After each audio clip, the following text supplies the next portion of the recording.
Olá, queridos, aqui é o pastor Lucas Pina, da Cocoa Presbyterian Church. A nossa igreja é em Cocoa, é uma igreja americana, mas durante esse período de tribulação que todos nós estamos passando com o Covid-19, eu decidi começar a fazer o culto em português, estudo bíblico em português. Eu já tenho uma meditação que eu faço toda semana, de segunda a sexta. Eu faço, são 5 minutinhos, 4, 3 minutinhos, um versículo, 2 versículos da Bíblia, durante a semana. Todo dia eu lanço, provavelmente por volta das 11h30, eu lanço isso aí no YouTube. Eu tenho um canal no YouTube chamado Pingo de Prosa. Então dá uma checada lá no nosso canal. E esses vídeos aqui estão lá naquele canal, no canal Pingo de Prosa, que é um canal em português que eu tenho. A ideia é te abençoar, te ajudar durante esse período. É um período difícil para todos nós, algo novo, diferente. Nunca passamos por isso, nunca tivemos que ficar trancado em casa, só sair por necessidade, esses negócios todos, né? E a gente está tentando se adaptar, as igrejas estão tentando se adaptar, mas a ideia é simplesmente te abençoar. Se você é imigrante, mora nos Estados Unidos, você tem família no Brasil. Se você está aí no Brasil, tem família fora, seja lá qual for a sua situação, a ideia é te abençoar durante esse período. Por isso, checa o nosso canal e vamos louvar a Deus juntos.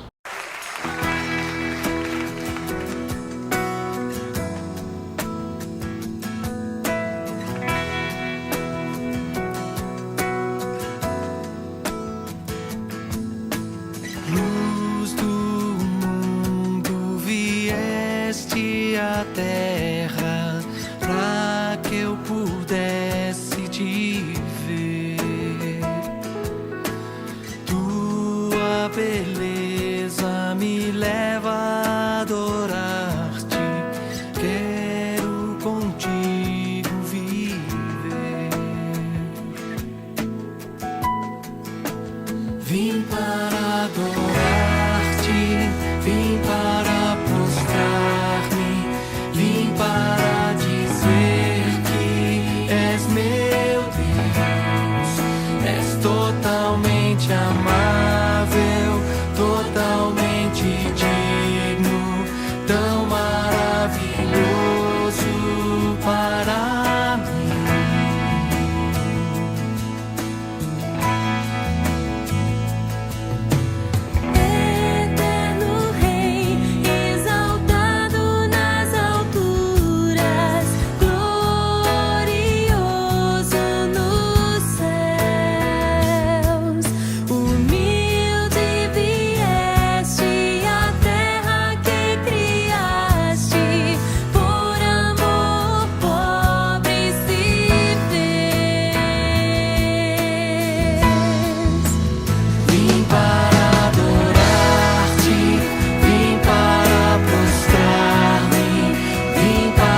vim para dizer que és meu Deus, és totalmente amável, totalmente digno, tão maravilhoso para mim.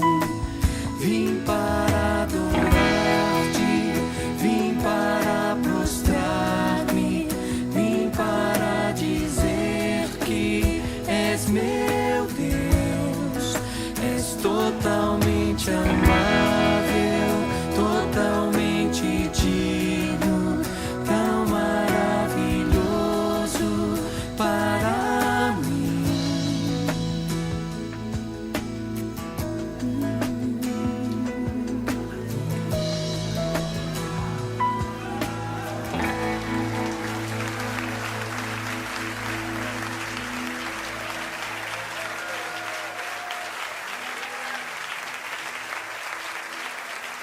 Querido, eu sei que durante esse período é algo muito difícil e é importante a gente entender que o mundo não parou por causa do... Parou em alguns aspectos, mas as outras desgraças, os outros problemas, as outras dificuldades, elas continuam. Não é que elas deram um break, pararam para o Covid chegar e tomar conta e agora só o Covid-19 que está funcionando, é o único problema que nós temos. Não, não é. E você sabe disso, eu sei disso. Não é. Tem outras doenças aí, que tem gente aí que está enfrentando. Tem outras dificuldades, problema de emprego, problema de salário, de estudo das crianças. Acidentes continuam acontecendo, infelizmente. Crimes, infelizmente, continuam acontecendo. Então a situação está difícil, não é só por causa desse novo vírus, não. É porque já estava difícil para alguns de nós. E eu gostaria de orar por você nesse instante, pedir a Deus que te abençoe durante esse período. Te dê graça, não só a você, mas a sua família. Vamos orar. Pai, nós pedimos que o Senhor nos dê graça nesse momento, Deus. Te agradecemos pela Tua presença na nossa vida, te agradecemos pela Tua presença na vida das pessoas que estão assistindo esse vídeo e pedimos que o Senhor as abençoe, que o Senhor as guarde, as proteja, e não somente a elas, Senhor, mas a família delas. Derrama da Tua misericórdia na vida deles. Existem outros problemas de saúde, problemas de dúvidas, perguntas que não estão sendo respondidas, problemas financeiros, Senhor. Oh Deus, está tão complicado, pessoas perdendo o emprego. Nós queremos pedir que o Senhor dê graça, dê paciência, perseverança, paz para os corações afligidos, aflitos, ó Deus. Toca em cada um, ó Deus. Ajuda-os, ó Deus, nesse momento que nós tiramos para te louvar, te abençoar, te engrandecer e ouvir a Tua palavra. Que esse momento seja um momento de refrigério para cada um que está ligando aqui neste canal, que está assistindo esse vídeo. Nós te pedimos isso no nome precioso de Jesus. Amém.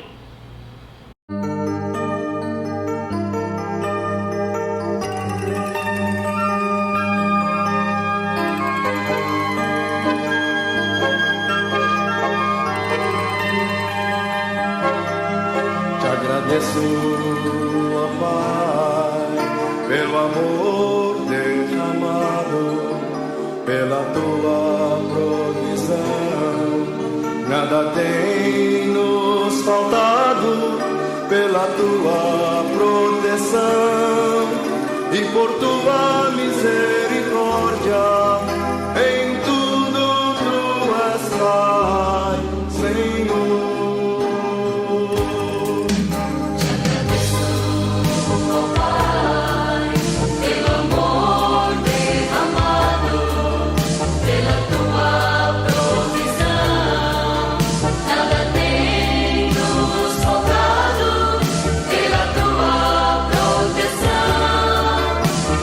Tua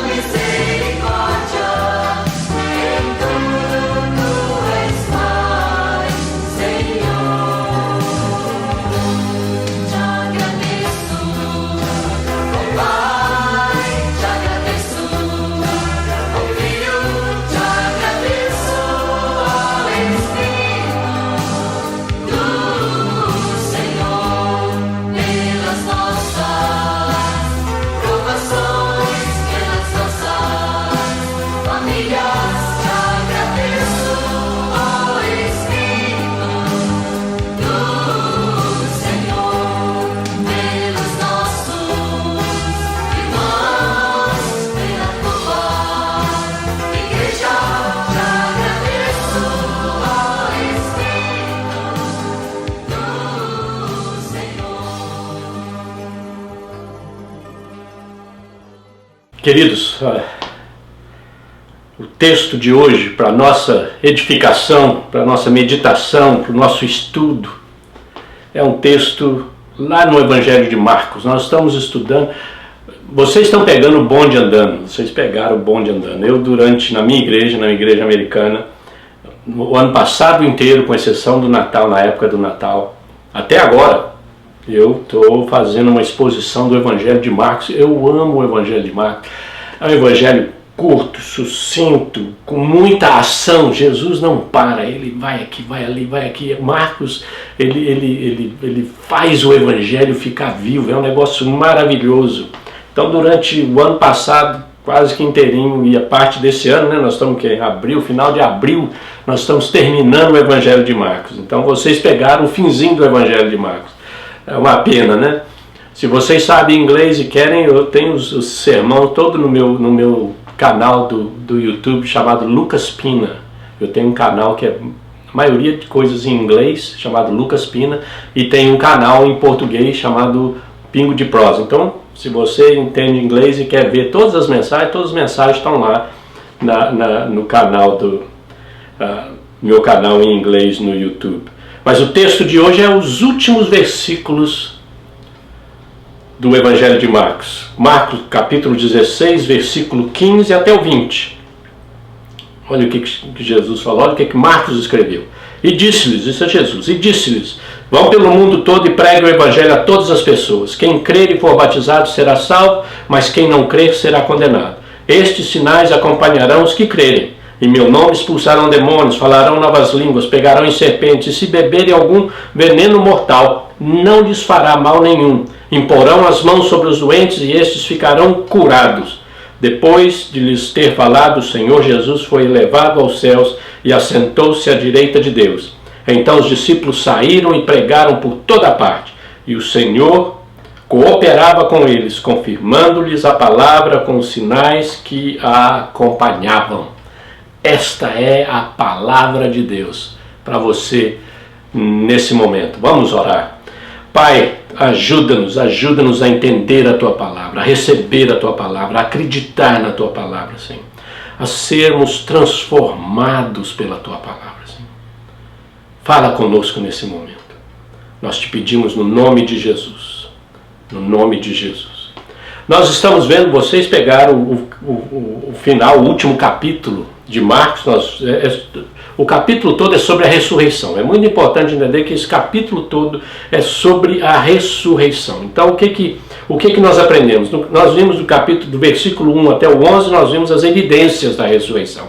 As evidências que Marcos coloca, não quer dizer que são todas as evidências, são as que Marcos achou importante colocar. Pedro, através de Marcos, achou importante colocar. O túmulo vazio, a reação emocional das pessoas com a ressurreição de Jesus, a presença do anjo, a descrença dos discípulos. Então, esses foram os elementos que Marcos achou que isso aí ajuda a provar que Jesus realmente ressuscitou dentre os mortos. Aí, do versículo 9 ao 14, nós vamos ver as aparições de Jesus. Jesus aparece.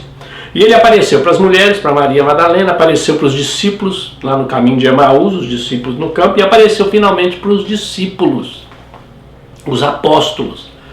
O que trouxe uma lição e traz uma lição muito boa para nós, porque Jesus ressuscitado apareceu primeiro para aqueles que não eram os mais importantes. Eles não eram os mais importantes. Mulheres, normal, naquela época, não tinham muita importância. Os discípulos lá no Emaús, que a gente não sabe o nome, nem direito sabe o nome de um, não sabe o nome do outro, nunca mais ouviu deles. E finalmente ele aparece para os apóstolos. Então, as aparições de Jesus. E finalmente, nesse texto, versículo 15 a 20, Marcos vai falar da necessidade da ressurreição. Por que a ressurreição é importante para nós? Por que a ressurreição é crucial, é essencial para a nossa vida cristã? E Marcos vai dar algumas necessidades que a ressurreição resolveu para nós. Primeira necessidade, ele foi recebido no céu. Isso é o que Marcos escreve aqui, ele foi recebido. Isso é muito importante. Se você não conhece como é que funcionava os sacrifícios no templo, no tabernáculo no começo, depois no templo, os sacrifícios na Passover, na Páscoa. O que fazia o sacerdote? Lá sacrificava o animal, pegava o sangue e levava o sangue lá no Santos dos Santos para apresentar o sacrifício, o sangue, a Deus. E aí ele apresentava o sacrifício a Deus, ele aspergia o sangue, marcava na tampa da propiciação lá, ele derramava o sangue lá, aspergia o sangue lá, e aí saía. Esse processo todo era necessário para se concluir o sacrifício. O sacrifício tinha que ser apresentado, não é simplesmente matar o animal. O sangue tinha que ser apresentado no Santo dos Santos para o perdão ter valor. E é isso que Jesus está fazendo aqui. O escritor aos Hebreus fala que Jesus, depois do sacrifício dele, ele entrou no templo, no Santo dos Santos, para apresentar o seu sangue, o seu sacrifício para Deus. Então é importante você... Só a morte de Jesus não resolve o problema. Se Jesus não ressuscitasse, ele seria simplesmente um homem muito bom, um homem santo, um profeta, que morreu. Mas ele morreu, e porque ele era santo e porque ele era o Filho de Deus encarnado, Deus viu que ele era perfeito e o ressuscitou, e ele, como sumo sacerdote e ao mesmo tempo como sacrifício, ele pega e vai na presença de Deus, no Santo dos Santos, e oferece o seu sacrifício, o sacrifício dele, para você e para mim. Então ele foi recebido no céu. É muito importante a gente entender esse movimento. Por que a ressurreição é importante? Porque Jesus tinha que apresentar o sacrifício dele nos céus. Segunda necessidade, ele assentou à mão direita de Deus. Isso é o que Marcos diz aqui para a gente nesse texto. Ele assentou à mão direita de Deus. Ele é Senhor, Ele é Rei. É muito importante entendermos que Jesus está agora, nesse exato momento, assentado no trono, e Ele governa o universo. E esse universo inclui a tua vida e a minha vida. Ele governa o universo desse trono.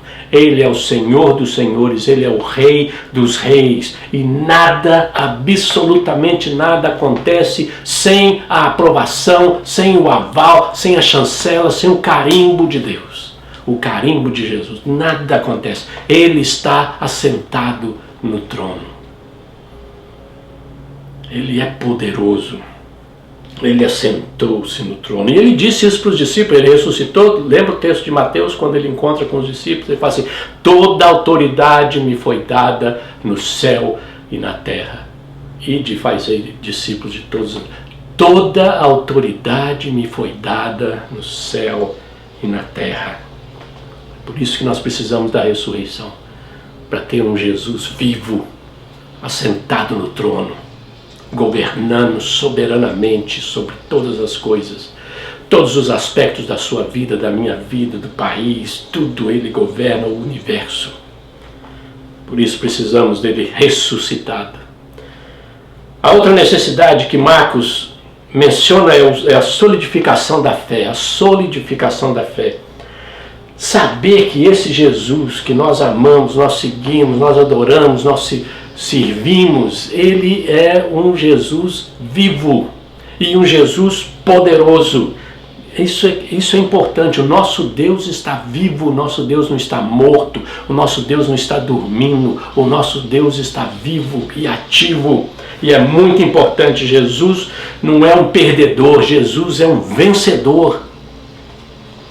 E ele venceu a batalha, ele venceu a própria morte.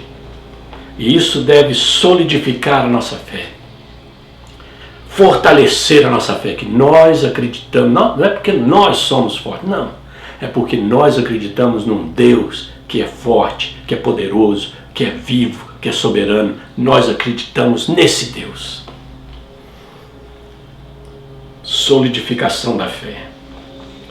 E Marcos continua, Marcos está cheio de coisa para compartilhar com a gente. O outro aspecto da importância, da necessidade da ressurreição é a capacitação dos discípulos. A capacitação dos discípulos. Ele falou que por causa disso vocês vão fazer isso, vocês vão fazer aquilo. Ele dá uma lista de coisas que os discípulos iam fazer. Você vai passar por isso, passar por aquilo, e cobra, e língua, e pôr a mão, e curar, e não sei o que. Ele dá uma lista de coisas.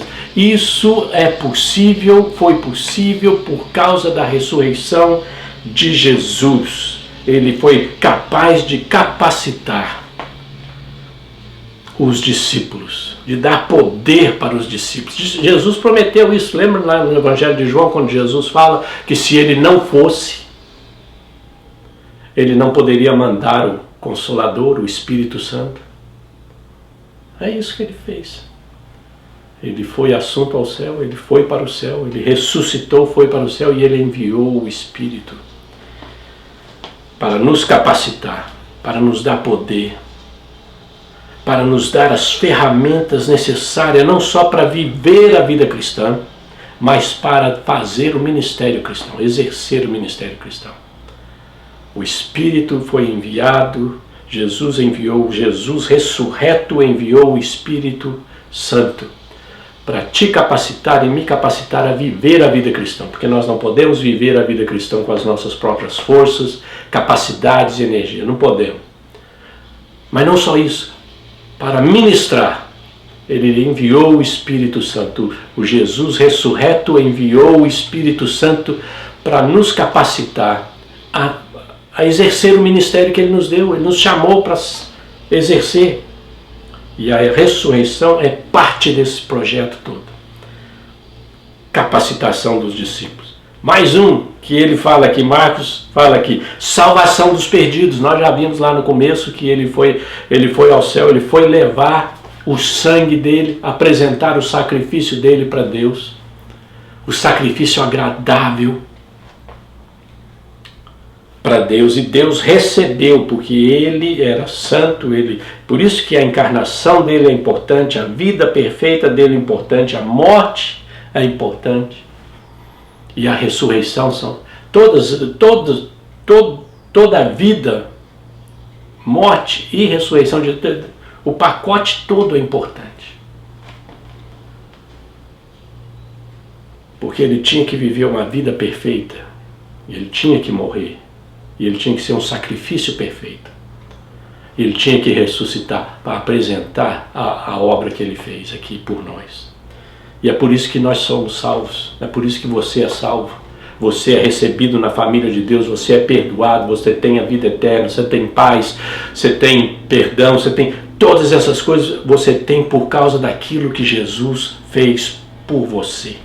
Quando Jesus apresentou o sacrifício dele lá no céu, depois da sua ressurreição, ele apresentou para você, para que você fosse salvo. Porque nós estávamos completamente perdidos, nós estávamos debaixo de condenação. A Bíblia diz que nós estávamos mortos nos nossos delitos e pecados. Mas por causa de Jesus e da misericórdia e da graça e do amor de Deus, nós fomos transformados. A salvação dos perdidos, quando ele apresenta o sangue, apresenta o sacrifício a Deus, o sacrifício que ele fez por você e por mim, nós somos capazes de receber salvação. Os perdidos são salvos. A esperança para nós, vida eterna para nós, perdão, transformação de vida. E Marcos termina com mais uma coisa aqui, mais uma necessidade da ressurreição. O alcance do mundo. O alcance do mundo. Ele diz que Jesus diz que nós devemos pregar o Evangelho para todo mundo. Aqueles que crerem serão salvos. Pregação do Evangelho, pregar a salvação. A salvação está disponível. Nós temos que falar isso para as pessoas. Pessoas que estão perdidas, pessoas que estão sem rumo, pessoas que não conseguem crer, pessoas que não conseguem acreditar que Deus existe, que Deus as ama. Nós temos que dizer para elas que existe vida, vida. disponível em Cristo Jesus. Jesus está vivo e Ele as ama. Essa é a proclamação do Evangelho. Na igreja primitiva, se você se lembra bem, se você lê o livro de Atos, você vai ver que a grande ênfase das pregações era na ressurreição. Que era aquele homem que foi crucificado 3 dias depois. Estava vivo. E ele era o Messias, ele era o Salvador, ele era o Filho de Deus. Essa era a pregação, e nós devemos pregar que Jesus está vivo e Ele é a única maneira, o único caminho das pessoas irem a Deus. Nós acreditamos em um Deus que deve ser compartilhado com todas as pessoas ao redor do mundo inteiro. Como vocês podem ver, a ressurreição de Jesus é um dos pilares da nossa fé. Se não tivermos ressurreição, não temos cristianismo. É simples assim. E a pergunta que eu preciso fazer para você é o seguinte: você realmente acredita que Jesus morreu na cruz pelos seus pecados? Você realmente acredita que Jesus ressuscitou dos mortos? Se você acredita nessas duas coisas básicas, fundamentais, você pode se considerar um cristão. Mas se você não acredita nelas, ou não acredita em uma delas, então você não é um cristão. Você pode ter um nome na igreja, você pode ler a Bíblia, você pode tentar orar, você pode ir para a igreja, jejuar, tomar a Santa Ceia, fazer o que quiser, mas se você não acreditar nesses fundamentos da doutrina cristã, da encarnação de Jesus, da vida pura, da morte de Jesus e da ressurreição, esses fundamentos é que dizem para você e para mim quem é cristão, quem é verdadeiramente cristão. E talvez você gostaria de se tornar um cristão. Talvez durante esses estudos, essas meditações, essas mensagens, você está chegando à conclusão de que você sabe que eu não tenho certeza que eu sou. Como é que eu poderia ser um cristão? Como é que eu poderia ser um cristão? Como é que eu posso acreditar que Jesus ressuscitou dos mortos? Você tem que pedir a Deus, querido. Você tem que pedir a Deus para te ajudar nesse processo. Deus está aí com você, como está aqui comigo. Peça a Ele para te ajudar. Peça a Ele para te ajudar a entender a mensagem do Evangelho. Peça a Ele para te ajudar a receber Jesus na sua vida. Peça a Ele para te ajudar a receber o perdão, a salvação em Cristo Jesus. Peça a Ele para te ajudar a entregar a sua vida para Jesus. Para entregar submeter a tua vida a Jesus e reconhecê-lo que Ele é o Rei, que Ele é o Salvador, que Ele é o Senhor da sua vida. E Ele, através do seu Espírito, vai fazer isso, vai tocar na tua vida, vai transformar a tua vida, vai te ajudar a acreditar em Jesus. O Espírito Santo está aí, neste momento, tocando na tua vida, para te ajudar a acreditar que Jesus é o Senhor, é o Salvador, Jesus está vivo e Ele está aí com você. Vamos orar? Pai, nós pedimos que o Senhor toque nas pessoas que estão ouvindo essa mensagem, vendo esse vídeo. Nós pedimos que o Senhor abra os olhos dessas pessoas e faça com que elas enxerguem o Jesus ressurreto, que elas acreditem que Jesus está vivo, assentado no trono. Ele é o Senhor e Ele é o Salvador. Ajude-as a receber Jesus como seu Senhor e Salvador. Toca em cada uma delas. Nós te pedimos no nome de Jesus. Amém. Querido, muito obrigado, queridos, por terem vindo, assistido o nosso vídeo. Compartilhe o nosso vídeo. Visite o nosso canal. Checa o nosso canal para que você veja os outros vídeos e seja abençoado nós queremos te abençoar. Que a graça de Jesus, o amor do Pai, a consolação do Espírito Santo possa estar com você nesse momento. Amém. Tenha uma boa semana.